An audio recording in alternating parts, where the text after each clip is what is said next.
Hello everyone, I hope all of you are doing well.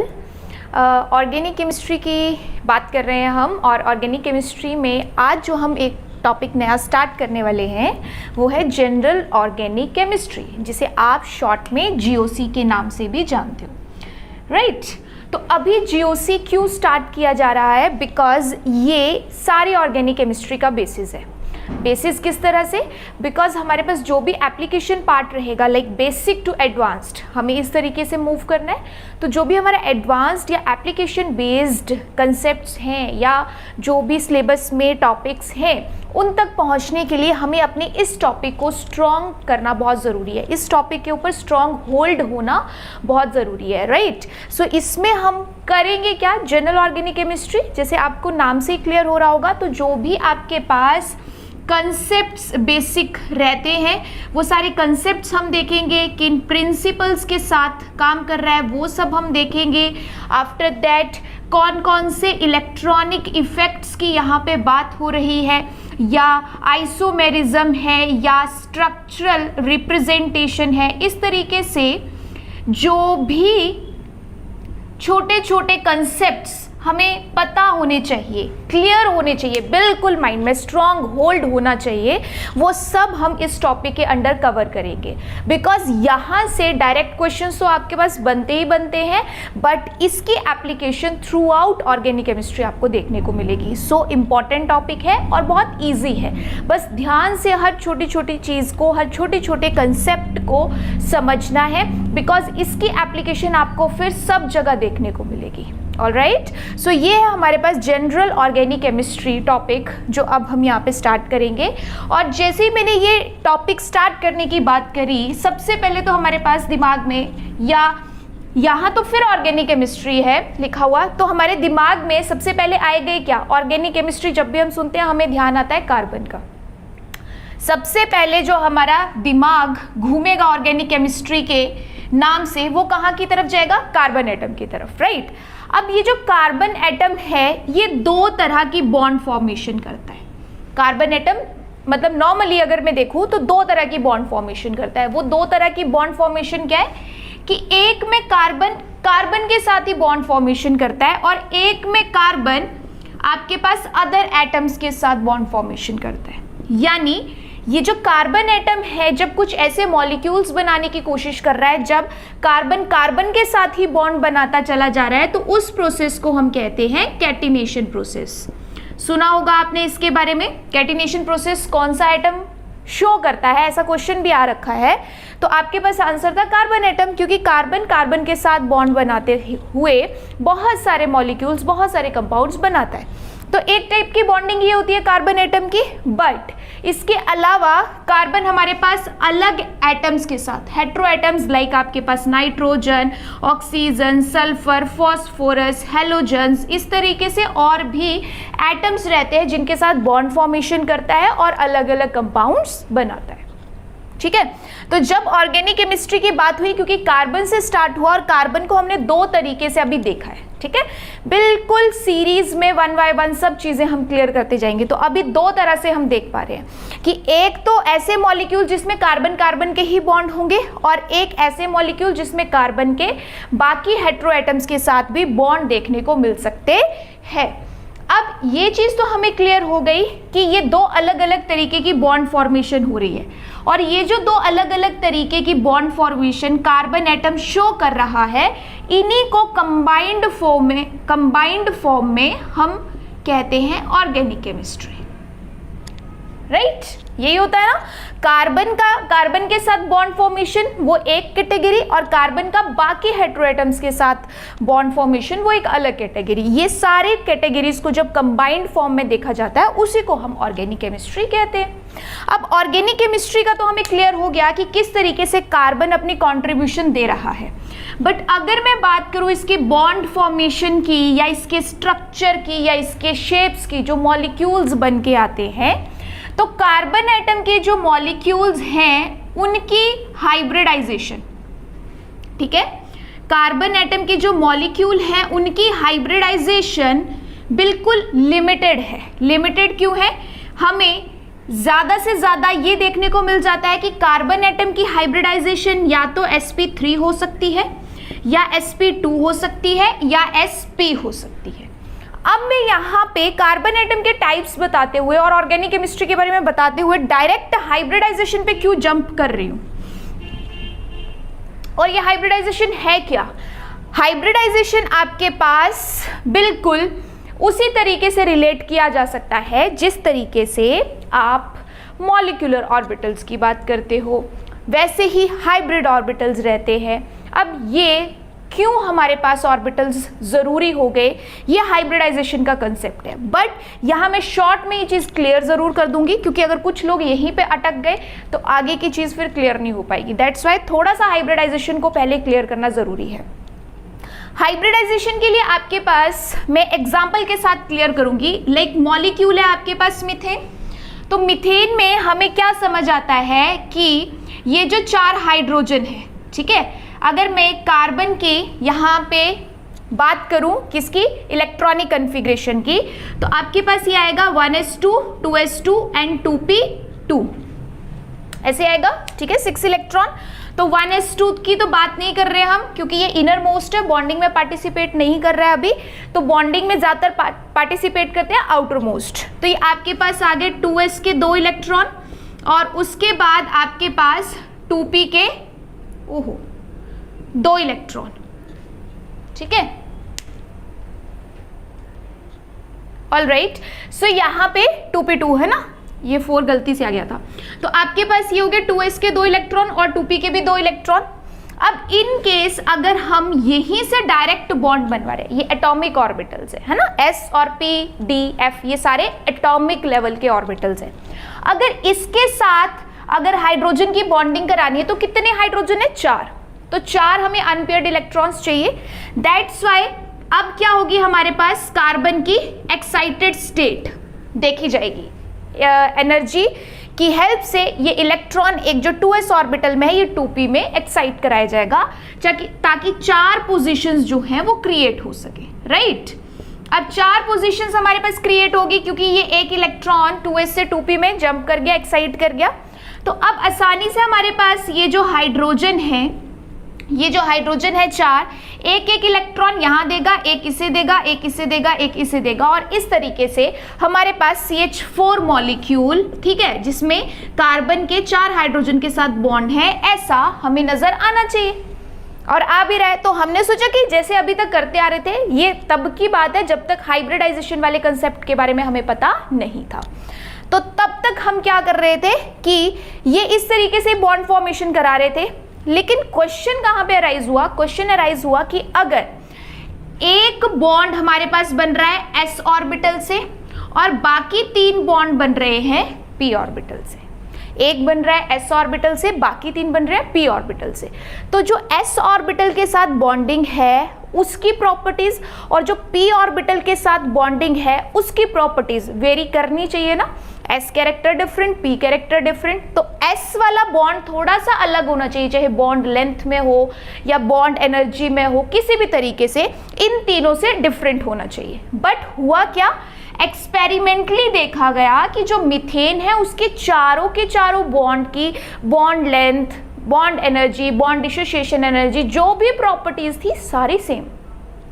Experimentally क्या मिला कि सारी की सारी सेम। तो ये चीज अगर हम अपने प्रीवियस कंसेप्ट्स के बेसिस पे एक्सप्लेन करते तो नहीं हो पा रही थी कि हमारे पास अगर एक बॉन्ड s ऑर्बिटल से बना और 3 p से बने हैं तो 3 एक जैसे होने चाहिए थे, लेकिन 4th वन डिफरेंट होना चाहिए था। बट ऐसा नहीं हुआ, प्रैक्टिकली ऐसे रिजल्ट्स नहीं मिले। जब 4th वन हमारे पास डिफरेंट नहीं मिला, सारे सेम मिले, फिर वो क्वेश्चन अराइज हुआ कि ऐसा क्या हो रहा है बॉन्डिंग से पहले कि हमारे पास चारों के चारों बॉन्ड सेम कैरेक्टर पोजेस कर रहे हैं, राइट। सो उस वक्त हाइब्रिडाइजेशन का कंसेप्ट आया था कि हमारे पास ये बॉन्डिंग होने से पहले ये चारों ऑर्बिटल्स आपस में कंबाइन करके सेम इक्वल नंबर और इक्वल एनर्जी के उतने ही ऑर्बिटल्स बना रहे हैं। उतने ही मतलब एक s और 3 p ऑर्बिटल कंबाइन होंगे तो एक s और 3 p टोटल 4, तो 4 ही आपके पास हाइब्रिड ऑर्बिटल्स बन के आएंगे। तो ये बॉन्डिंग से पहले यहाँ पे क्या हो रहा है, अब यहाँ पे हाइब्रिड ऑर्बिटल्स जनरेट हो रहे थे। हाइब्रिड ऑर्बिटल्स के लिए भी एनर्जी चाहिए थे, उस एनर्जी को यूटिलाइज करके एक s और 3p आपस में कंबाइन हुए, और क्योंकि एक s और 3p का टोटल हो गया 4, तो 4 ही नए ऑर्बिटल बन के आए जिनको हम कहते हैं हाइब्रिड ऑर्बिटल। और अब हर ऑर्बिटल की हमारे पास जो कैरेक्टर था वो क्या था, sp3। क्या कैरेक्टर था, sp3। किस बेसिस पे कह रहे हैं, एक s 3p, sp3। तो उस तरीके से अब ये चारों ऑर्बिटल्स की एनर्जी इक्वल, इनके पास इलेक्ट्रॉन्स का डिस्ट्रीब्यूशन इक्वल, और जब सारी प्रॉपर्टीज इक्वल हैं और अगर हाइड्रोजन अब बॉन्ड फॉर्मेशन करने आएंगे तो ऑब्वियस सी बात है कि चारों के चारों बॉन्ड बिल्कुल इक्वल, चारों के चारों बॉन्ड जो है वो इक्वल प्रॉपर्टी शो करेंगे। आई बात समझ? क्या हुआ था, मीथेन के मॉलिक्यूल से ही हम ये स्टार्ट कर सकते हैं कि हाइब्रिडाइजेशन का कंसेप्ट। इनफैक्ट हाइब्रिडाइजेशन का कंसेप्ट आपके पास हाइपोथेटिकल कंसेप्ट है, रियल में ऐसा कुछ नहीं होता है, बट ये हाइपोथेटिकल कंसेप्ट ही हमारे लिए बहुत काम का है क्योंकि बहुत सारे कंसेप्ट्स इससे क्लियर होते हैं। तो मीथेन मॉलिक्यूल से हमने ये स्टार्ट किया था कि जब ये डायरेक्ट बॉन्डिंग अगर एटॉमिक ऑर्बिटल से कर रहा था तो एक्सपेरिमेंटल रिजल्ट और हमारे थ्योरेटिकल रिजल्ट मैच नहीं कर रहे थे, इसलिए ये हाइपोथेटिकल कंसेप्ट रियल में आया कि हाइब्रिडाइजेशन हो रही है। हाइब्रिडाइजेशन का मतलब ये जो हमारे पास ऑर्बिटल्स हैं ये आपस में मिक्स हो रहे हैं कुछ एनर्जी को यूज करते हुए। जब मिक्स हो रहे हैं तो सेम नंबर ऑफ, जितने मिक्स हुए उतने ही नंबर के हाइब्रिड ऑर्बिटल्स बन के आते हैं जिन सबकी एनर्जी, सब प्रॉपर्टीज आपस में बराबर होती है। तो अब सबसे जब एक एक हाइड्रोजन बॉन्ड बनाएगा तो सबकी प्रॉपर्टी बिल्कुल सेम आएगी। हाइब्रिडाइजेशन के कंसेप्ट को समझने के लिए एक बहुत ही बढ़िया एग्जांपल है। जैसे आप सपोज कीजिए कि आपके पास दो तरह की मिठाई है, अलग अलग है, एक आपके पास मोतीचूर के लड्डू और एक नारियल के लड्डू, ठीक है, दोनों अलग अलग है, अलग अलग टेस्ट। मोतीचूर के लड्डू s ऑर्बिटल, नारियल के लड्डू या नारियल की बर्फी आपके पास p ऑर्बिटल, हो गया अलग अलग। अब जब आप उन दोनों को अलग अलग खा रहे हो तो आपके पास दोनों का टेस्ट अलग अलग पहचान में आ रहा है। तो s के साथ बॉन्ड बन रहा है और p के साथ बॉन्ड बन रहा है, तो दोनों की प्रॉपर्टीज डिफरेंट होनी चाहिए थी। तो अब हमारे पास रिजल्ट में क्या रहा है कि हमें बिल्कुल दोनों का बराबर टेस्ट मिल रहा है, या बराबर नहीं तो कुछ प्रोपोर्शन का, हमें एक का भी टेस्ट आ रहा है, दूसरे का भी टेस्ट आ रहा है एक ही लड्डू में। तो वो कैसे हो सकता था कि हमने क्या किया, हमने हाइब्रिडाइजेशन कराई। हमने जो मोतीचूर का लड्डू था उसको भी हमने तोड़ दिया एक बर्तन में पूरा, और जो नारियल का लड्डू था उसको भी तोड़ दिया, ठीक है। अब हमने क्या किया, उन दोनों को मिक्स किया। जब उन दोनों को हमने मिक्स किया तो मिक्स करने के बाद, क्योंकि दो लड्डू मिक्स किए थे तो नए भी दो ही लड्डू बन के आएंगे, ठीक है। दो ऑर्बिटल मिक्स किए तो नए भी दो ही बन के आएंगे। अब जो नए दो बन के आए उस मिक्सचर में से, उसमें नारियल वाला भी टेस्ट है और मोतीचूर वाला भी टेस्ट है, यानी जो नए बन के आए अब उसमें s कैरेक्टर भी है और p भी है। वो डिपेंड करता है किस प्रोपोर्शन में है। sp3 है तो p ज्यादा है s कम, sp2 है तब p ज्यादा है s कम, sp है तो जितना s उतना p, तो वो प्रोपोर्शन पे डिपेंड करता है। लेकिन अब होगा क्या कि जब आप वो लड्डू बनाओगे उस पूरे मिक्सचर में से तो वो बिल्कुल इक्वल साइज के बनाने हैं। जिस साइज को आपने बिल्कुल स्टार्टिंग में ब्रेक किया जब वो इंडिविजुअल थे, सेम उसी साइज के, उसी प्रोपोर्शन के आपने वो लड्डू बनाने हैं। तो वो जो लड्डू बन के आए वही हाइब्रिडाइजेशन है, ठीक है, वही हाइब्रिडाइजेशन है कि एटॉमिक ऑर्बिटल को कंबाइन करके बिल्कुल इक्वल प्रोपोर्शन में सेम एनर्जी लेवल और सेम आपके पास उनकी प्रॉपर्टीज जब आएंगी, इक्वल डिस्ट्रीब्यूशन ऑफ इलेक्ट्रॉन होगा, तो वो हाइब्रिड ऑर्बिटल बन चुके हैं। और जब हाइब्रिड ऑर्बिटल्स के साथ बॉन्ड फॉर्मेशन होती है तो उन सब की प्रॉपर्टी हमारे पास सेम आती है। ऑलराइट, सो ये जस्ट एक ब्रीफ आपके पास इंट्रोडक्शन था हाइब्रिडाइजेशन का, जो आई होप अब आपको क्लियर हो गया होगा, ठीक है। और ये लड्डू वाले एग्जाम्पल से तो और ज़्यादा अच्छे से समझ आ जाएगा ये। अगर किसी को कोई भी डाउट है तो, बिकॉज मैं यहाँ पे डायरेक्ट नहीं बोल सकती थी कि sp, sp2, sp3, थोड़ा सा ब्रीफ इंट्रोडक्शन ज़रूरी था, because we are moving from basics to advanced, right. So यहाँ पे अब क्या मतलब है कि कार्बन के पास सिर्फ लिमिटेड, कार्बन के पास सिर्फ लिमिटेड ही हाइब्रिडाइजेशन होती है, जिसमें एक sp3 है, एक sp2 है और एक sp है। जब sp3 की बात करते हैं तो इसमें हमारे पास s कैरेक्टर और p कैरेक्टर की परसेंटेज हमें पता होनी चाहिए। sp3 में क्योंकि p 3 टाइम्स है तो p आपके पास 75% होता है और s सिर्फ 25% होता है। जब sp2 की बात करते हैं तो आपके पास p 2 टाइम्स होता है, ठीक है, तो p हमारे पास होता है 66.6 और ये होता है 33.3। 100 में से अगर s की बात करो तो वो 33.3 है, बाकी जो 66.6 रह गया वो क्या होता है आपके पास p कैरेक्टर, और sp में दोनों बराबर, तो s कैरेक्टर भी 50 और p कैरेक्टर भी 50। और इसके एग्जाम्पल्स अगर आपको कार्बन मॉलिक्यूल में देखने हैं तो sp3 आपको कब देखने को मिलता है, जैसे अभी मैंने मीथेन की बात करी, ठीक है, इस तरीके का मॉलिक्यूल जब चारों के चारों सिंगल बॉन्ड्स है, कार्बन के सारे चारों के चारों बॉन्ड्स कैसे हैं, सिंगल, तब कौन सी हाइब्रिडाइजेशन होती है, sp3। जब sp2 की बात हो रही है तो आपके पास इस तरीके का ओलेफिन वाला सिस्टम आता है।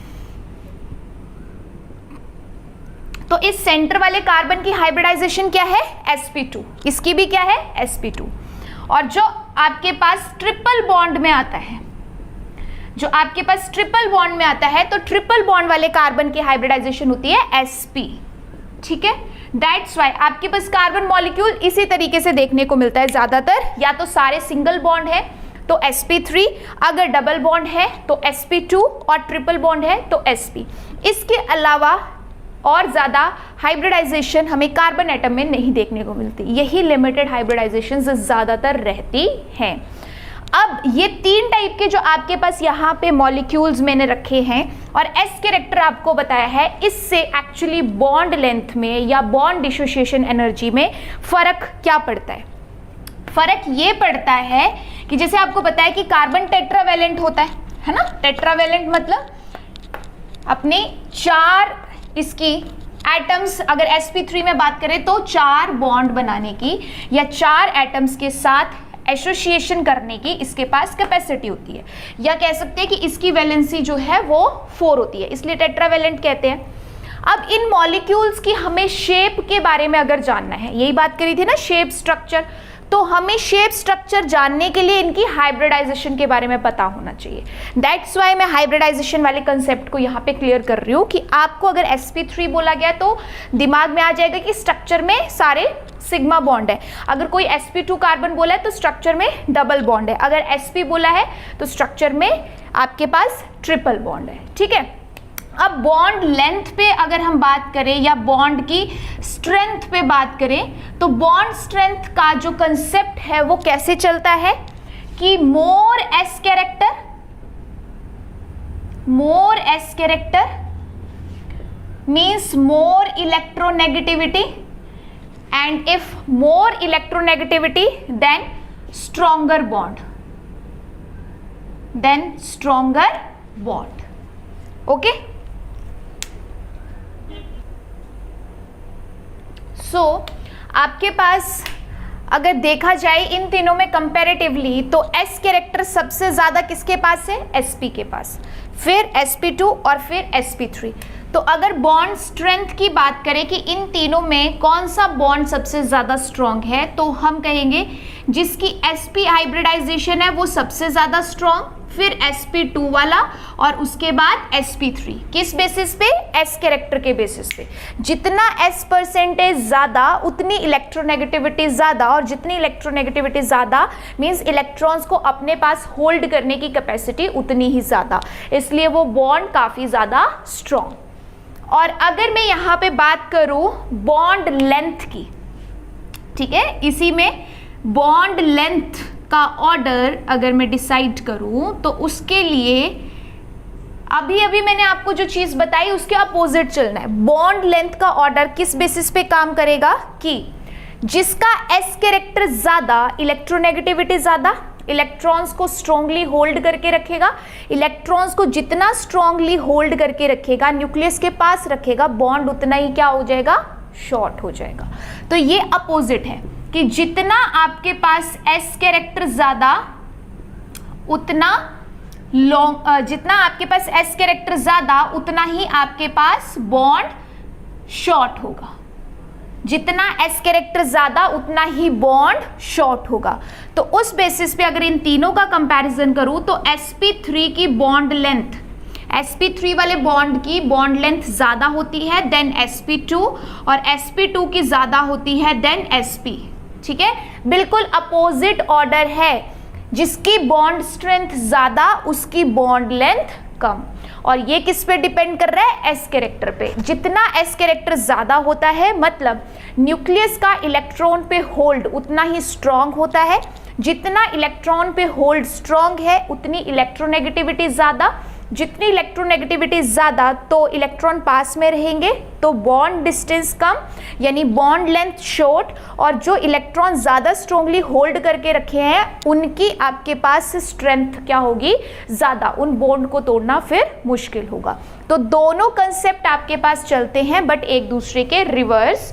जो मैं बिल्कुल बेसिक तरीके से आपको समझाना चाह रही थी कि कार्बन की अगर बात स्टार्ट हुई है तो कार्बन का स्ट्रक्चर, उसकी शेप्स या फिर वो किस तरीके की बॉन्ड फॉर्मेशन सब शो करता है, तो वो ऐसे स्टार्ट हो सकता है आपके पास कि कितने टाइप की हमारे पास पहले तो हाइब्रिडाइजेशन आती है, उसकी इलेक्ट्रॉनिक कन्फिग्रेशन क्या होती है, क्योंकि आपको किसी भी चीज को एक्सप्लेन करना है सबसे पहले उसकी इलेक्ट्रॉनिक कन्फिग्रेशन और हाइब्रिडाइजेशन। अगर ये चीज पता है तो आगे फर्दर ज्योमेट्री, शेप, हर चीज आप बता सकते हो और जो भी कंसेप्ट आपसे पूछा जा रहा है उसको आप एक्सप्लेन कर सकते हो। सो स्टार्ट हाइब्रिडाइजेशन और कन्फिग्रेशन इलेक्ट्रॉनिक कन्फिग्रेशन से ही होता है। तो उस बेसिस पे तो हमें क्लियर हो गया कि कार्बन जो मॉलिक्यूल्स बनाएगा वो किस किस तरीके से हमें दिखने वाले हैं, या तो sp3 हाइब्रिडाइजेशन या sp2 या फिर sp। और उसमें भी बॉन्ड लेंथ का ऑर्डर या बॉन्ड स्ट्रेंथ का ऑर्डर हमारे पास वेरी करेगा। बट यहाँ पे हमें सिंगल बॉन्ड का तो समझ आता है, बट ये जो डबल बॉन्ड हमारे पास है, ये डबल बॉन्ड एक्चुअली बनते कैसे हैं? जैसे आपके पास ये कार्बन डबल बॉन्ड कार्बन है, तो जो कार्बन का p ऑर्बिटल है एक कार्बन का और जो दूसरे कार्बन का p ऑर्बिटल है उसमें होती है कैसी ओवरलैपिंग? Side wise overlapping. तो साइड वाइज ओवरलैपिंग की वजह से एक आपके पास इलेक्ट्रॉन क्लाउड अप साइड बनता है, एक इलेक्ट्रॉन क्लाउड जो है वो डाउन साइड बनता है। तो चाहे ऐसे रिप्रेजेंट कर लो चाहे ऐसे रिप्रेजेंट कर लो। सिंगल बॉन्ड का तो हमें समझ आ रहा है, बट ये जो हमारे पास डबल ट्रिपल बॉन्ड बनते हैं ये बनते हैं साइड वाइज ओवरलैप से। और जब ऐसा इलेक्ट्रॉन क्लाउड हमारे पास रहता है तो जो सामने कोई भी रिएजेंट है उसे ये बहुत इजीली इलेक्ट्रॉन डोनेट कर पाता है। कोई भी अटैकिंग रिएजेंट अगर सामने है और इस सिस्टम की इलेक्ट्रॉन डेंसिटी ऐसे पूरे आप कह सकते हो लूप की फॉर्म में या क्लाउड की फॉर्म में अवेलेबल है तो वो बहुत आसानी से अटैक कर सकती है। ठीक है, तो पाई बॉन्ड का ये तो हमें यहाँ पे क्लियर हो गया, बिल्कुल बेसिक सी चीज।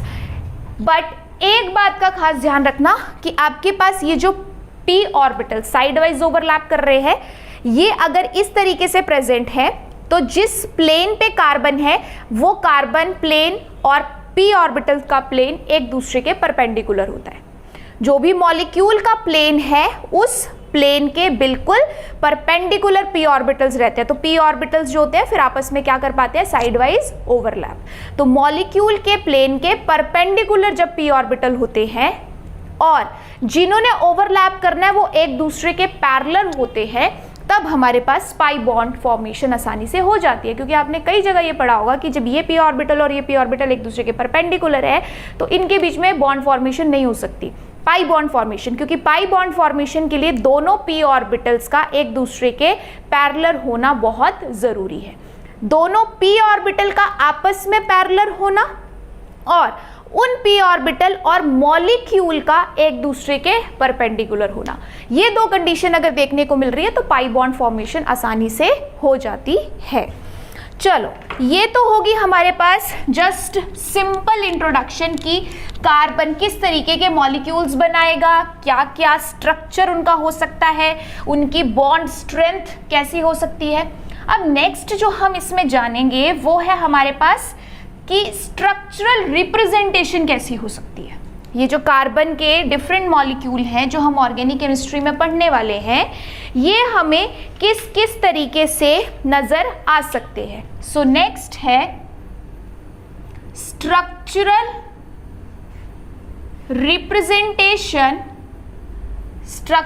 Representation in organic compounds. Structural representation in organic compounds, ठीक है। तो जो आपके पास ऑर्गेनिक कंपाउंड्स हैं जनरली आपको कुछ इस तरीके से देखने को मिल सकते हैं। आपके पास लुईस स्ट्रक्चर भी होते हैं, सुना होगा आपने, या डॉट स्ट्रक्चर भी इनको कहते हैं, ठीक है। तो ऐसे भी आपको इस फॉर्म में भी देखने को मिल सकते हैं, या फिर एक टाइप डैश स्ट्रक्चर की होती है, एक टाइप कंडेंस्ड स्ट्रक्चर की होती है, ठीक है, और एक आपके पास होती है लाइन फॉर्म में। एक आपके पास होती है लाइन फॉर्म में, बॉन्ड लाइन बोल सकते हो या लाइन स्ट्रक्चर बोल सकते हो, जैसे भी आपको सही लगे, बॉन्ड लाइन स्ट्रक्चर, ठीक है।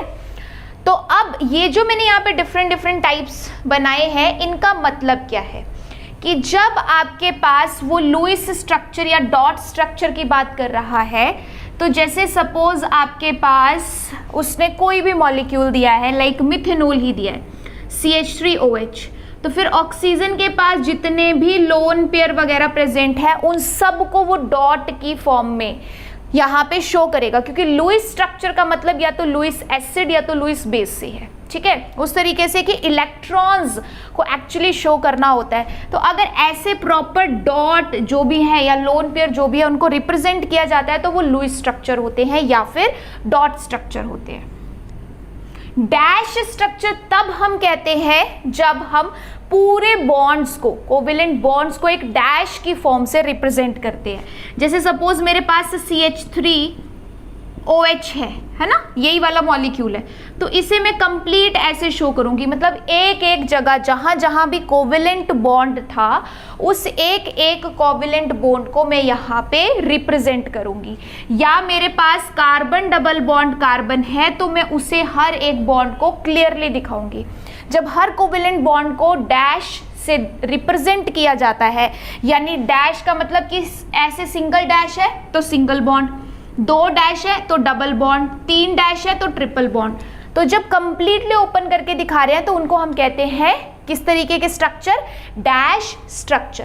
जो कंडेंस्ड स्ट्रक्चर है इसमें अब हम क्या करते हैं कि जैसे आपके पास ऐसे दिया है CH3CH2OH, अब हम क्या करेंगे कंडेंस में कि जो हाइड्रोजन के साथ बॉन्डिंग थी उसको बॉन्ड फॉर्मेशन डैश में नहीं दिखाएंगे या ऐसे भी ना लिख के, ठीक है। CH3CH2OH में स्टिल आपको यहाँ पे जैसे बॉन्ड नजर आ रहा है तो हो सकता है इसको ये सिंपल ऐसा भी लिख दे,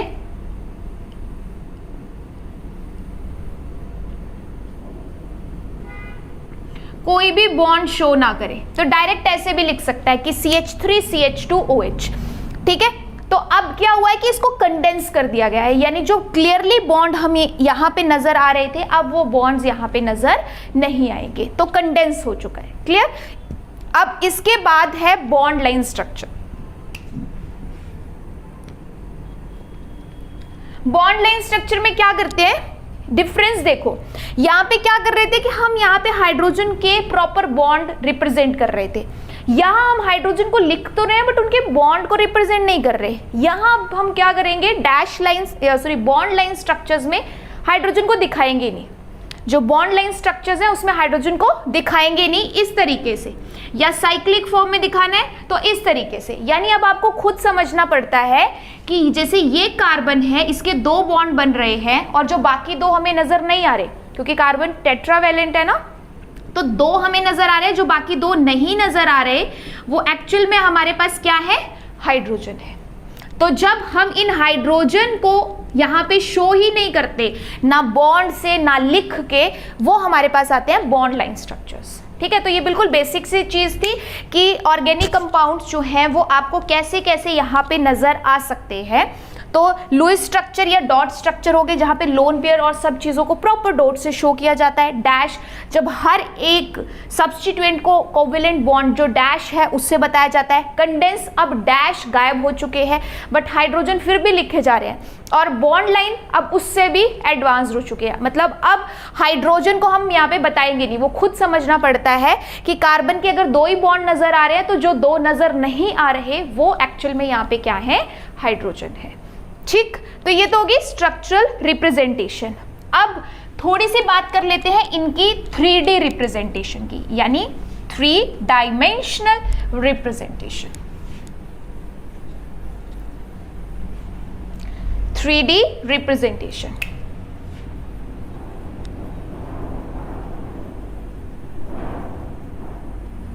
थ्री डायमेंशनल रिप्रेजेंटेशन में मैं आपको क्या बताना चाह रही हूं कि जैसे आपके पास कोई मॉलिक्यूल है, नोटबुक पे लिखा है या व्हाइट बोर्ड पे लिखा है, तो वो मॉलिक्यूल हमें कैसे नज़र आ रहा है, 2 डायमेंशंस में। वो मॉलिक्यूल हमें कैसे नज़र आ रहा है, 2 डायमेंशन में। जैसे अभी मैंने आपको ऐसे कोई मॉलिक्यूल दिखाया, तो यहाँ पे ये जो मैं कह रही थी कि जो नहीं नज़र आ रहा वो 2 हाइड्रोजन है, तो इस वक्त तो मुझे क्या लग रहा है कि चारों की चारों चीज़ें इस बोर्ड पे पड़ी हुई हैं। ठीक है, तो मैं इसको यहाँ पे मान के चल रही हूँ कि हमारे पास 2 डायमेंशन है। अब ये 3 डायमेंशन में कैसा नज़र आता है, उसके लिए हमें कुछ रिप्रेजेंटेशंस के बारे में पता होना चाहिए। यानी इन दोनों चीज़ों को आप इस तरीके से कंपेयर कर सकते हो। आपने किसी इंसान की फ़ोटो देखी और आप किसी इंसान से, सेम उसी इंसान से लाइव मिल के गए, तो जो फोटो देख रहे हो आप वो उसका 2D स्ट्रक्चर है, और जो लाइव आप उससे मिलके गए हो वो उसका 3D स्ट्रक्चर है ना। तो वैसे ही आपके पास जो हम पेपर पे या फिर बोर्ड पे लिख रहे हैं वो सिर्फ हमें 2 डायमेंशंस में नज़र आ रहा है, बट वो एक्चुअली स्पेस में कैसे एग्जिस्ट करता है अपनी तीनों डायमेंशन में, वो इमेजिन करना हमें इन रिप्रेजेंटेशंस ने सिखाया है। तो 4 आपके पास डिफरेंट टाइप की रिप्रेजेंटेशंस होती हैं जिसमें मोस्टली ऑर्गेनिक कंपाउंड्स लाई करते हैं, और वो रिप्रेजेंटेशंस आपने पहले सुनी भी होंगी। ठीक है, तो उनको थोड़ा सा हम यहाँ पे ब्रीफली इंट्रोड्यूस कर लेते हैं। कौन कौन सी 3 डायमेंशन वाली रिप्रेजेंटेशन है? एक आपके पास है वेज या डैश रिप्रेजेंटेशन, या वेज डैश भी साथ में बोल देते हैं, वेज रिप्रेजेंटेशन या वेज डैश रिप्रेजेंटेशन। दूसरी आपके पास है फिशर रिप्रेजेंटेशन। तीसरी आपके पास है न्यूमैन रिप्रेजेंटेशन, और फोर्थ वन है आपके पास sawhorse representation. Sawhorse representation. ठीक है, तो ये जो आपके पास यहाँ पे रिप्रेजेंटेशंस हैं, ये चारों हमें अलग अलग तरीके से बताएंगी कि जो मॉलिक्यूल्स को हम पेपर पे देख रहे हैं वो एक्चुअली अगर 3 डायमेंशन में एग्जिस्ट करेंगे तो वो कैसे होंगे। तो मैं यहाँ पे सबका एक एक एग्जाम्पल आपको लिख के दे रही हूँ, फिर मैं डिफरेंस बताऊंगी और ये भी बताऊंगी कि आप उस मॉलिक्यूल को इमेजिन कैसे करोगे, कि कैसे देख पाओगे। वेज रिप्रेजेंटेशन, जैसे अभी आपके पास ये जिगजैग मॉलिक्यूल मैंने ड्रॉ किया है, इसे जिगजैग रिप्रेजेंटेशन बोलते हैं। तो यहाँ पे मैं क्या करूँगी कि एक बॉन्ड को ऐसे ट्रायंगल की फॉर्म में पूरा डार्क कर दूंगी सॉलिड, और एक को ब्रोकन फॉर्म में शो करूँगी। जैसे मैं यहाँ पे मान सकती हूँ ये मेरे पास है इथाइल, ये मेरे पास है OH और ये मेरे पास है H। तो ये कौन सी रिप्रेजेंटेशन है? Wedge representation. मॉलिक्यूल्स जो है, कार्बन मॉलिक्यूल है या ऑर्गेनिक केमिस्ट्री के मॉलिक्यूल हैं, वो इस रिप्रेजेंटेशन में अगर दिखते हैं तो हम कहेंगे वेज या वेज डैश रिप्रेजेंटेशन है। अगर ऐसे ही कोई मॉलिक्यूल हमें इस तरीके से दिखेंगे लाइंस में, तो हम कहेंगे कि ये कौन सी रिप्रेजेंटेशन है? ये हमारे पास फिशर रिप्रेजेंटेशन है। ठीक है, अगर हमें मॉलिक्यूल इस फॉर्म में नजर आ रहे हैं, ठीक है, जिसमें ये एक डॉट पहले दिखता है फिर एक सर्कल नजर आता है, तो इस तरीके से कुछ भी सब्स्टिट्यूएंट सपोज हमारे पास प्रेजेंट है, ठीक है, तो वो कौन सी रिप्रेजेंटेशन है? Newman representation. और अगर मैं 100 हॉर्स की बात करूं तो 100 हॉर्स मेरे पास कुछ इस तरीके से, मैं अभी एक एक ही एग्जांपल बता रही हूं। 100 हॉर्स ऐसे आपके पास कुछ भी सब्स्टिट्यूएंट हो सकता है, ठीक है, ऐसे दिया रहेगा। तो ये कुछ 4 आपके पास अलग अलग रिप्रेजेंटेशंस है। कौन सी रिप्रेजेंटेशन? 3 डायमेंशनल रिप्रेजेंटेशंस, जिसमें मॉलिक्यूल एग्जिस्ट करता है एक्चुअली स्पेस में, ठीक है। हम चाहे पेपर पे इसे कैसे भी देख पा रहे हैं, बट एक्चुअल वो स्पेस में कैसे एग्जिस्ट कर रहा है वो इन रिप्रेजेंटेशंस के थ्रू हमें पता चलता है। तो इन रिप्रेजेंटेशंस को अब हम थोड़ा सा 1 बाय 1 देख लेते हैं कि मतलब क्या है, हमें समझ कैसे आएगा कि वो स्पेस में कहाँ लाई कर रहा है। तो जब हम बात करेंगे यहाँ पे किसकी? वेज डैश रिप्रेजेंटेशन की। तो वेज डैश रिप्रेजेंटेशन में जो आपको एलिमेंट्स नजर आ रहे हैं, वो एलिमेंट्स आपके पास देखो क्या क्या है।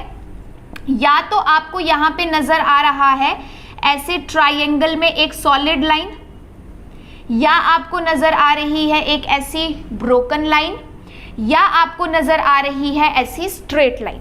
अभी तक यही है, ठीक है।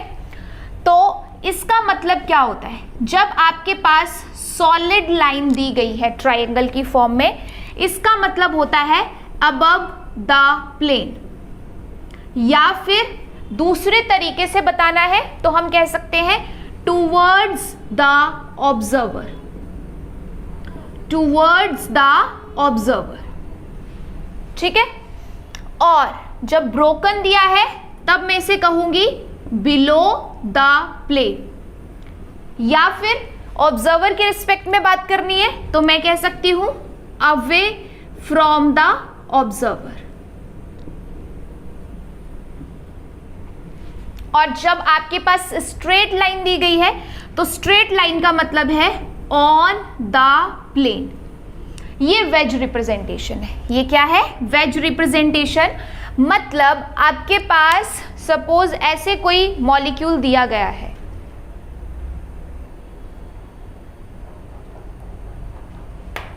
ये, ठीक है। तो इस मॉलिक्यूल में अब इस कार्बन पे फोकस करना है। इस कार्बन के पास 4 बॉन्ड है, एक है इथाइल, एक है CH2OH, एक है OH और एक है H। कार्बन 4 बॉन्ड बना रहा है, sp3 हाइब्रिडाइज्ड है, ठीक है।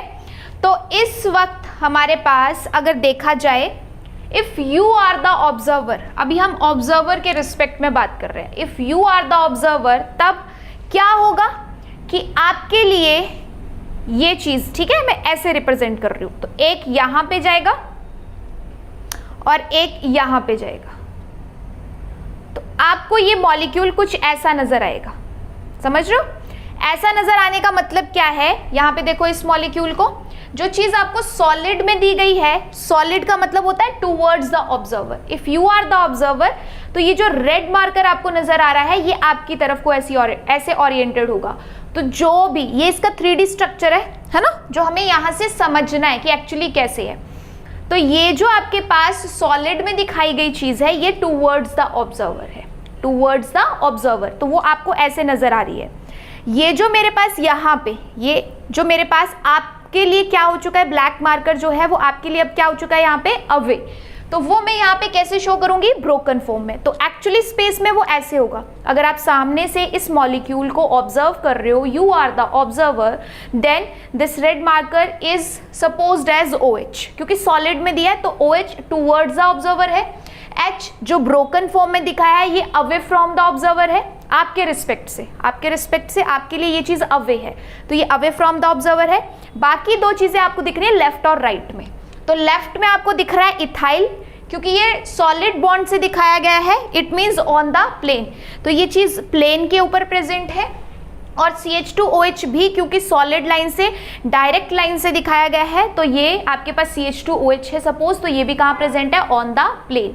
तो इस तरीके से आपके पास रहेगी इस एक sp3 हाइब्रिडाइज्ड एक कार्बन की स्पेस में ओरिएंटेशन या रिप्रेजेंटेशन। अगर हम कौन सी बात कर रहे हैं यहाँ पे? वेज रिप्रेजेंटेशन की। अगर इसी चीज को मैं on the plane, above the plane या बिलो द प्लेन के हिसाब से लूं, तो मैं कैसे भी देख सकती हूँ, ठीक है। अभी ऑब्जर्वर के हिसाब से हमने समझ लिया। अब प्लेन के हिसाब से, प्लेन क्या होता है? कोई भी इमेजिनरी आपके पास, आप पेपर मान लो, कोई भी चीज आपने कहीं पे रख दी है इमेजिनरी, तो वो प्लेन हो गया, ठीक है। अब जैसे इस मॉलिक्यूल को मैं अगर कुछ इस तरीके से यहाँ पे देख पा रही हूँ, ठीक है, ऐसे अगर मेरे पास ये चीज यहाँ पे प्रेजेंट है, तो जो बाकी दो एटम्स हैं उनकी तो बात हम क्यों करेंगे, यहाँ पे लेफ्ट और राइट वाले जो ऑन द प्लेन है वो तो वैसे ही रहेंगे, बट अगर मैं ऐसे देख पा रही हूँ, मेरे लिए ये वाली चीज प्लेन है, मेरे लिए ये वाली चीज क्या है? प्लेन है, तो मैं कहूंगी कि ये वाला जो मेरे पास एटम है ये अबव द प्लेन है, ये वाला जो मेरे पास एटम है, क्योंकि ये मैंने बीच में से प्लेन माना है ना, तो ये वाला एटम बिलो द प्लेन है, और ये दोनों मेरे पास क्योंकि उसी प्लेन पे लाई कर रहे हैं तो मैं कहूंगी ऑन द प्लेन है।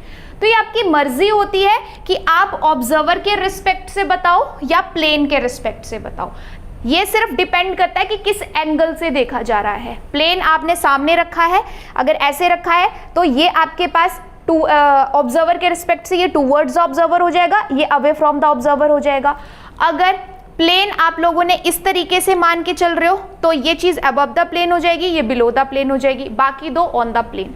तो ये बहुत सिंपल सी चीज है जो आपने पहले पढ़ी होगी वेज रिप्रेजेंटेशन के बारे में, कि जब भी वेज रिप्रेजेंटेशन की बात करते हैं, एक sp3 हाइब्रिडाइज्ड कार्बन दो बॉन्ड बनाता है ऑन द प्लेन, एक होता है अबव द प्लेन, एक बिलो द प्लेन, या दो बॉन्ड होते हैं ऑन द प्लेन, एक बॉन्ड होता है टूवर्ड्स द ऑब्जर्वर और एक बॉन्ड होता है अवे फ्रॉम द ऑब्जर्वर। अगर किसी भी मॉलिक्यूल को इस तरीके से रिप्रेजेंट किया जा रहा है तो वो हमारे पास है वेज डैश रिप्रेजेंटेशन, ठीक है जी।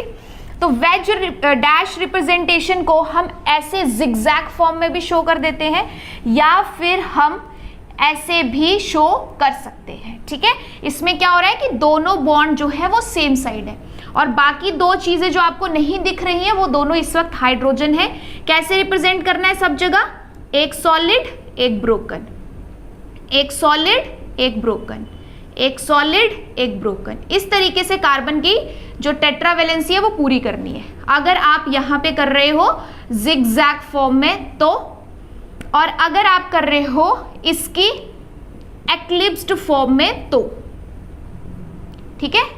जिगजैग फॉर्म को आप स्टैगर्ड फॉर्म भी कह सकते हो। कौन सी फॉर्म कह सकते हो? स्टैगर्ड फॉर्म या जिगजैग फॉर्म। और दूसरी होती है एक्लिप्स्ड फॉर्म, जब दोनों बॉन्ड इस तरीके से सेम साइड है। यहां तो क्या हो रहा है कि ये बॉन्ड और ये बॉन्ड कहां जा रहा है? एक दूसरे के अपोजिट, इसलिए ये जिगजैग है। इसमें दोनों सेम साइड है तो ये एक्लिप्स्ड है। तो इसमें भी जहां पे आपको दो पोजीशंस अभी नजर नहीं आ रही हैं वो आपने फिल करनी है, बट किसके थ्रू? हाइड्रोजन के थ्रू, ठीक है। एक टूवर्ड्स एक अवे, एक टूवर्ड्स एक अवे, या एक अबव एक बिलो, ठीक है। यहां की बात करो तो वो भी वैसे ही जाएगा। So this is some introduction about wedge dash representation, जो आपको एग्जैक्टली पता होनी चाहिए कि अगर ऐसा मॉलिक्यूल मैंने कहीं रख दिया ऐसी रिप्रेजेंटेशन में तो आप अपने दिमाग में फटाफट इमेजिन कर लो कि कौन सी चीज टूवर्ड्स ऑब्जर्वर है। सपोज जैसे अभी मैं आपको बताऊं, इस व्हाइट बोर्ड को अगर आप प्लेन मानते हो, इस व्हाइट बोर्ड को अगर आप प्लेन मानते हो तो ये जो आपके पास OH है ये ऐसे प्रेजेंट होगा अबव द प्लेन या टूवर्ड्स ऑब्जर्वर। जो ये हाइड्रोजन है ये इस बोर्ड से भी, इस दीवार से भी पीछे होगा तो वो अवे फ्रॉम द ऑब्जर्वर या बिलो द प्लेन। और एक चीज ऐसे लेफ्ट पे इसी बोर्ड पे पड़ी होगी तो ऑन द प्लेन। ये इथाइल भी इसी बोर्ड पे यही पड़ा हुआ है तो ये ऑन द प्लेन, ठीक है।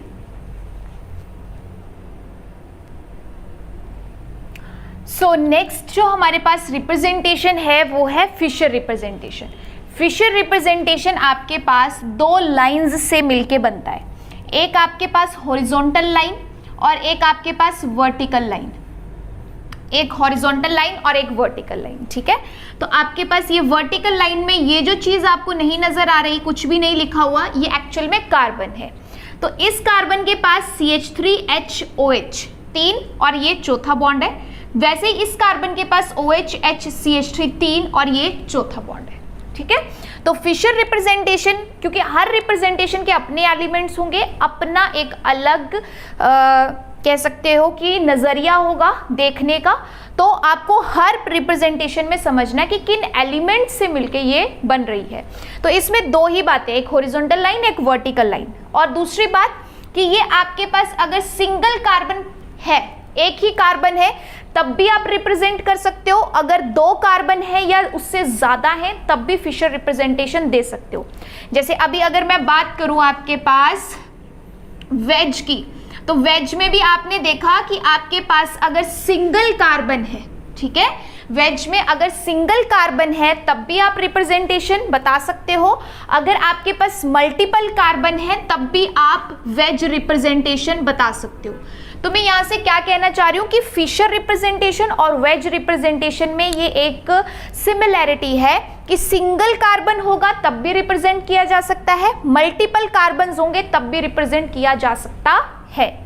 बट जो बात आपके पास सॉ हॉर्स या फिर इसी से मिलती जुलती न्यूमैन प्रोजेक्शन की है, उसमें सबसे पहली बात ही ये है कि सिंगल कार्बन अगर होगा, सिंगल कार्बन अगर होगा तो सिंगल कार्बन को सॉ हॉर्स और न्यूमैन में रिप्रेजेंट नहीं किया जा सकता। सिंगल कार्बन को सॉ हॉर्स या न्यूमैन रिप्रेजेंटेशन में बताया नहीं जा सकता। तो इसके लिए हमें मिनिमम 2 कार्बन्स की रिक्वायरमेंट होती है और 2 कार्बन्स हमें यहाँ पे Y अल्फाबेट है ना, Y अल्फाबेट उसकी फॉर्म में नजर आते हैं। या तो Y बिल्कुल सीधा लिखा है तो हम कहेंगे इसे इरेक्ट Y, या तो Y अपोजिट करके लिखा है, उल्टा करके, तो हम इसे लिखेंगे इन्वर्टेड Y, इरेक्ट Y या इन्वर्टेड Y। ये दोनों एलिमेंट्स आपस में मिलते हैं, उससे हमें 4 अलग अलग सॉ हॉर्स रिप्रेजेंटेशन देखने को मिल सकती है। अलग अलग कैसे, देखो इसमें मैंने इसीलिए अलग कलर से बताया आपको कि जब ये दोनों सिर्फ रेड रेड वाले पे फोकस करो, इसमें भी ये इरेक्ट Y है, बिल्कुल सीधा Y, ये भी इरेक्ट Y है। पहला कॉम्बिनेशन, पहला इरेक्ट है, दूसरा इन्वर्टेड है, उल्टा हो चुका है। तीसरे में पहला भी इन्वर्टेड है, दूसरा भी इन्वर्टेड है, दोनों उल्टे हो चुके हैं। फोर्थ में पहला अब इन्वर्टेड है और दूसरा इरेक्ट है, इसके बिल्कुल अपोजिट। इसमें पहला इरेक्ट था, दूसरा इन्वर्टेड, इसमें पहला इन्वर्टेड है, दूसरा इरेक्ट। तो इन दोनों एलिमेंट्स को आपस में जोड़ते हुए हमारे पास 4 पॉसिबिलिटीज बनती हैं, वो चारों की चारों हमने यहाँ पे देख ली। अब इसका मतलब क्या है, इसका मतलब ये होता है कि जब इरेक्ट Y है तो 2 बॉन्ड अप है, 1 बॉन्ड डाउन है, और जब इन्वर्टेड है तो 1 बॉन्ड अप है और 2 बॉन्ड डाउन है, 1 बॉन्ड अप है और 2 बॉन्ड डाउन है। तो इस तरीके से आपके पास देखो ये एक कार्बन है जिसके 3 बॉन्ड ये हो गए और चौथा बॉन्ड कार्बन के साथ। तो अब खुद समझ आ रहा होगा कि सॉ हॉर्स रिप्रेजेंटेशन मैंने ऐसा क्यों कहा कि 1 कार्बन होगा तो इस रिप्रेजेंटेशन को बताया नहीं जा सकता, क्योंकि मिनिमम 2 कार्बन हमें चाहिए, 2 कार्बन रहेंगे तभी इस रिप्रेजेंटेशन को यूटिलाइज किया जा सकता है, जो फिशर या फिर वेज रिप्रेजेंटेशन में लिमिटेशन नहीं है। इन दोनों में सिंगल कार्बन है तब भी, मल्टीपल है तब भी हो सकता है, बट इसमें सॉ हॉर्स में मिनिमम 2 कार्बन चाहिए अगर रिप्रेजेंटेशन ये वाली आप यूटिलाइज करना चाह रहे हो तो। ठीक है, तो ये चीज आपको समझ आ गई होगी कि इस तरीके से भी मॉलिक्यूल्स हमें नजर आ सकते हैं, या तो इरेक्ट Y या इसी चीज को उल्टा करके देख लो, इन्वर्टेड Y की फॉर्म में। अब एक और हमारे पास बिल्कुल इसी से मिलती जुलती रिप्रेजेंटेशन है, विच इज न्यूमैन रिप्रेजेंटेशन। और किससे मिलती जुलती है ये है हमारे पास यहाँ पे सॉ हॉर्स के साथ मैच करती हुई न्यूमैन रिप्रेजेंटेशन। बस थोड़ा सा ही डिफरेंस है। थोड़ा सा डिफरेंस क्या है कि अब यहाँ पे हमारे पास एक डॉट और एक सर्कल, ये 2 एलिमेंट्स देखने को मिलेंगे। डॉट का मतलब है फ्रंट कार्बन और सर्कल का मतलब है बैक कार्बन। डॉट का मतलब है कि जो ऑब्जर्वर को पहले दिख रहा है फ्रंट कार्बन, और जो एक्चुअल में बैक होगा वो ऑब्जर्वर को बाद में दिख रहा है। तो इस बेसिस पे अगेन इन दोनों Y के कॉम्बिनेशन से 4 हमारे पास न्यूमैन प्रोजेक्शन हो सकती है। एक जैसे मैंने आपको ये रिप्रेजेंट करी है, तो इसका क्या मतलब है, ये जो आपके पास डॉट है इसके 3 बॉन्ड हमें नजर आ रहे हैं, और ये जो सर्कल है इसके भी 3 बॉन्ड हमें नजर आ रहे हैं, बट चौथा बॉन्ड जो है इन दोनों कार्बन के बीच का है।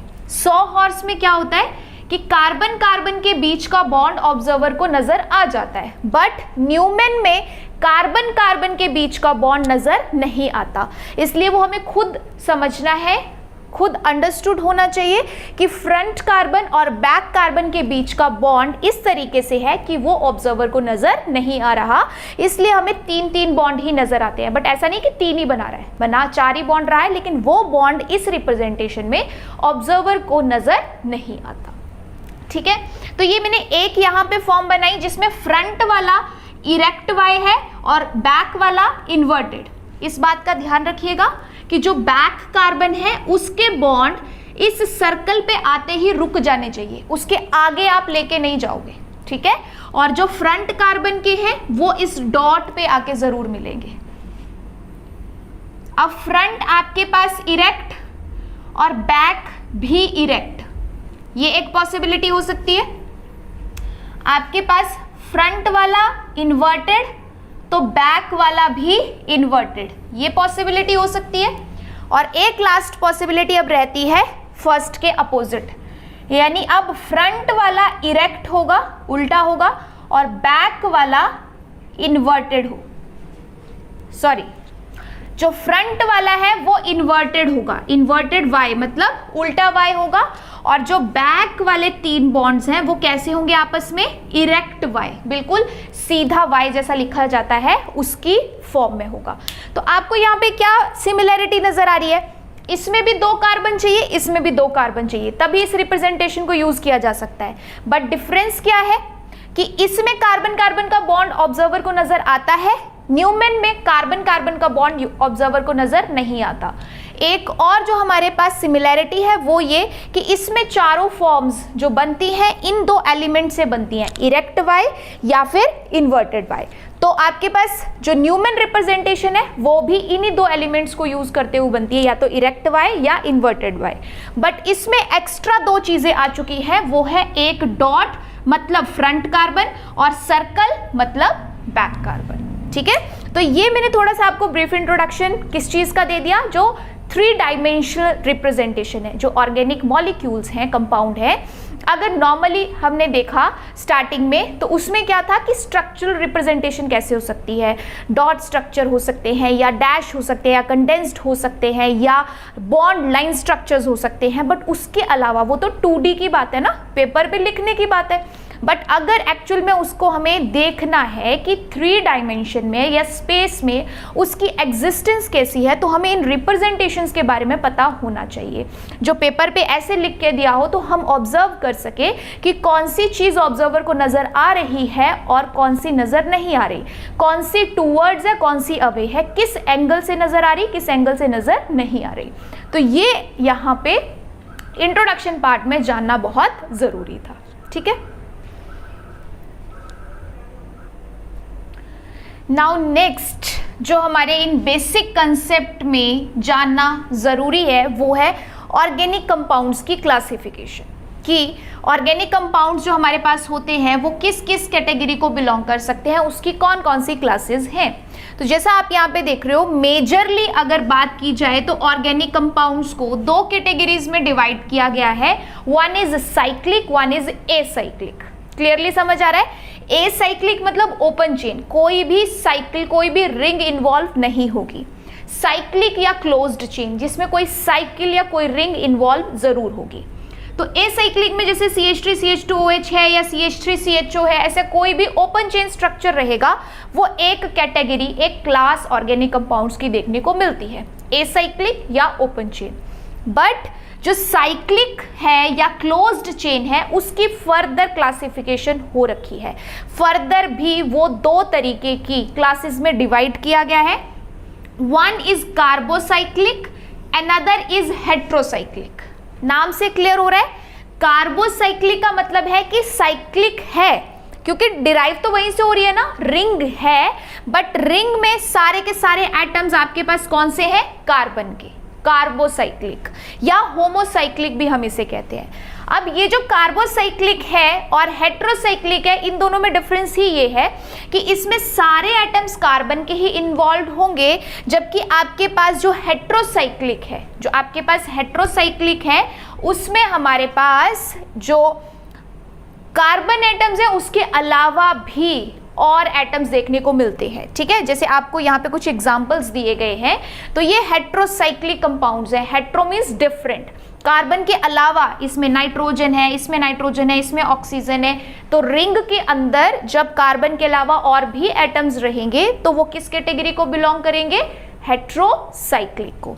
अब यहाँ पे आपके पास जो हमने कार्बोसाइक्लिक की बात करी, होमोसाइक्लिक की बात करी, मींस जिसमें सारे कार्बन एटम्स होंगे, वो भी फर्दर 2 क्लासेस में डिवाइड कर दिए हैं। कौन कौन सी 2 classes? Alicyclic and aromatic. Alicyclic 2 words से मिलके बना है। कौन सा? Aliphatic plus cyclic. Aliphatic plus cyclic, it means cyclic है, रिंग है, बट रिंग में एलिफेटिक चेन है। तो एलिफेटिक चेन का मतलब ये है कि नो एरोमेटिक कैरेक्टर, किसी भी टाइप का एरोमेटिक कैरेक्टर नहीं होगा। जैसे ये 2 एग्जांपल्स आपको देखने को यहाँ पे मिल रहे हैं, ठीक है। साइकिल है, बट इस साइकिल में कहीं पे भी कोई एरोमेटिक कैरेक्टर नहीं प्रेजेंट है। सो एलिफेटिक चेन है but in the form of cycle, तो वो किस कैटेगरी को बिलोंग करते हैं? एलिसाइक्लिक। अगर मैं बात करूं एरोमेटिक सिस्टम की, तो जो हमारे पास एरोमेटिक सिस्टम है वो भी फर्दर 2 कैटेगरीज में डिवाइड किया गया है। ये जो एरोमेटिक सिस्टम्स है, ये एरोमेटिक कंपाउंड्स है, ये एक अलग से आपका लेक्चर रहेगा एरोमेटिसिटी पे, जो हम कंप्लीटली पढ़ेंगे, क्योंकि यहाँ से भी डायरेक्ट क्वेश्चन बनते हैं, ठीक है। तो अभी तो हम जस्ट क्लासिफिकेशन देख रहे हैं कि किस किस कैटेगरी को बिलोंग कर सकता है। सो एरोमेटिक को भी फर्दर मैं कह रही हूँ 2 कैटेगरी में डिवाइड किया गया है, कि जिसमें एरोमेटिक कैरेक्टर है but they belong to benzenoid class और नॉन बेंजीनॉइड क्लास। इसका मतलब क्या है? नाम से क्लियर हो रहा है कि अगर बेंजीन रिंग मॉलिक्यूल में, स्ट्रक्चर में प्रेजेंट है विद हैविंग एरोमेटिक कैरेक्टर, ठीक है, उस मॉलिक्यूल में एरोमेटिक कैरेक्टर है और उसके पीछे वजह बेंजीन है कि बेंजीन का स्ट्रक्चर जरूर प्रेजेंट है, तो वो बेंजीनॉइड कंपाउंड है। बट इन केस आपके पास यहाँ पे जैसे मैं ये एक 7 मेंबर्ड कंपाउंड बना रही हूं, इस कंपाउंड का नाम है ट्रोपोलोन। इस कंपाउंड का नाम क्या है? ट्रोपोलोन। ये इस तरीके से नजर आ रहा है, ठीक है। 7 मेंबर्ड है, 3 डबल बॉन्ड है और ऑक्सीजन है। ये भी एरोमेटिक है। क्यों है? ये आपको एरोमेटिसिटी में जरूर बताऊंगी मैं। और एरोमेटिक होने के बाद भी हम क्या देख पा रहे हैं कि इसमें बेंजीन रिंग नहीं है। एरोमेटिक कैरेक्टर है बट किसी भी टाइप की बेंजीन रिंग नहीं है। अगर बेंजीन रिंग नहीं है तो ये किस कैटेगरी को बिलोंग कर रहा है? Non benzenoid aromatic compounds. So aromatic compounds 2 category को बिलोंग करते हैं, एक बेंजीनॉइड जिसमें बेंजीन रिंग है और एक ऐसे जो एरोमेटिक है बट बेंजीन रिंग उनमें प्रेजेंट नहीं है, तो वो नॉन बेंजीनॉइड होंगे। सो इस तरीके से हमारे पास ये ऑर्गेनिक कंपाउंड्स की क्लासिफिकेशन कंप्लीट हो रही है कि पहले मेजरली 2 क्लासेस, एक आपके पास साइक्लिक, एक एसाइक्लिक। एसाइक्लिक की तो बात खत्म हो गई, बट साइक्लिक फर्दर डिवाइड किया गया है और भी क्लासेस में, जिसमें एक होमोसाइक्लिक है, एक हेट्रोसाइक्लिक है। हेट्रो तो खत्म हो गया बट होमो फिर फर्दर डिवाइड हुआ 2 कैरेक्टर्स के बेसिस पे, कि एक आपके पास एलिसाइक्लिक, एक एरोमेटिक। एलिसाइक्लिक में एरोमेटिक कैरेक्टर नहीं है, एरोमेटिक में एरोमेटिक है, ठीक। अब एरोमेटिक भी फर्दर डिवाइड कर दिया 2 कैटेगरी में, एक बेंजीनॉइड, एक नॉन बेंजीनॉइड। जिसमें बेंजीन रिंग वजह बन रही है एरोमेटिसिटी की, वो बेंजीनॉइड। जिसमें बेंजीन रिंग वजह नहीं बन रही एरोमेटिसिटी की, वो non benzenoid. So this is all about the classification of organic compounds.